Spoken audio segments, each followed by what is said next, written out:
Hello everyone, आज करते हैं फोटोसिंथेसिस हायर प्लांट और शुरू करते हैं C3 प्लांट से, C3 साइकिल से। C3 साइकिल को केल्विन साइकिल भी बोलते हैं। तो सबसे पहले जो है इसकी हर इम्पोर्टेंट बात जो एग्ज़ाम में पूछी जाती है और फिर इसका डायग्रामेटिक जो भी डायग्राम होगा उसके बारे में बात करेंगे। तो सबसे पहले बात करते हैं कि जो केल्विन साइकिल होता है वो कौन कौन से प्लांट में होता है। तो हमेशा याद रखना, जो केल्विन साइकिल है वो हर फोटोसिंथेटिक प्लांट में होगा, चाहे वो C3 हो चाहे वो C4 हो। दूसरी बात कि केल्विन साइकिल किसने डिस्कवर किया था, तो केल्विन साइकिल के जो साइंटिस्ट थे वो मेल्विन केल्विन थे और इसी के नाम पे केल्विन साइकिल नाम दिया गया। उन्होंने क्या किया गया था कि एल्गल फोटोसिंथेसिस किया था केल्विन साइकिल के लिए, किसकी हेल्प से, रेडियो एक्टिव 14 कार्बन की हेल्प से। और रेडियो एक्टिव 14 कार्बन क्यों लिया था, क्योंकि ये ट्रेस करना इजी था।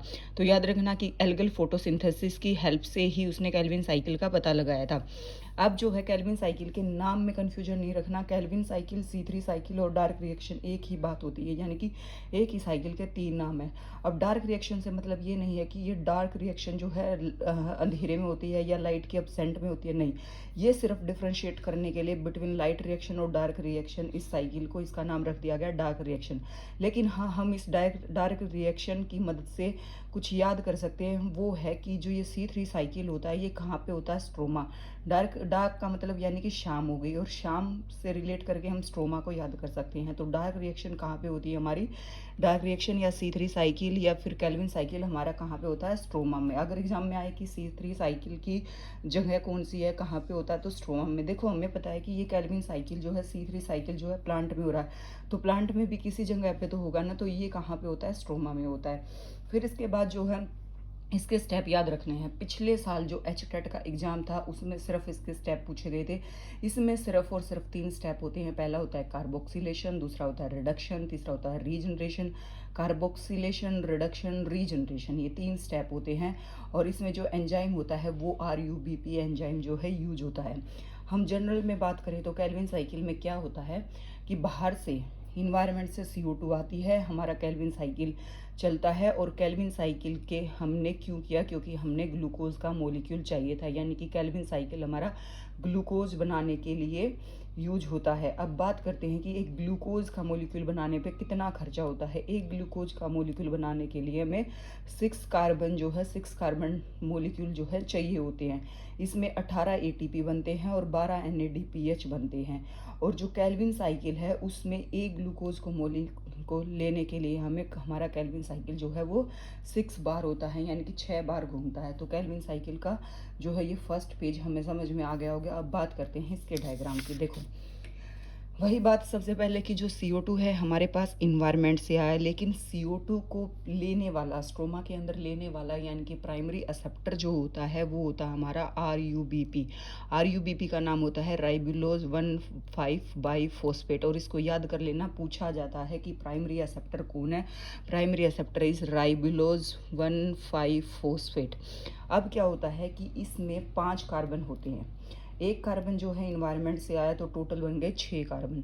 और जो ये 6 कार्बन है वो है काफ़ी अनस्टेबल। अब हम इसकी स्टेबिलिटी मेंटेन करने के लिए इसको क्या करेंगे, 3-3 कार्बन के 2 पार्ट में तोड़ देंगे।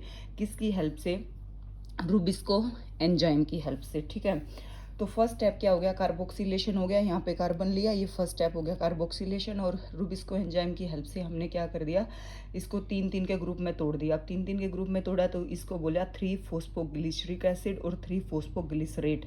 अब इस PGA से क्या क्वेश्चन बनेगा कि फर्स्ट स्टेबल कंपाउंड, देखो ये तो अनस्टेबल था, इसने CO2 को तो एक्सेप्ट कर लिया, प्राइमरी एक्सेप्टर तो बन गया, लेकिन अनस्टेबल था। लेकिन फर्स्ट स्टेबल कंपाउंड जो है C3 साइकिल में कौन है, PGA। ठीक है, 3-फॉस्फोग्लिसरिक एसिड या ग्लिसरेट।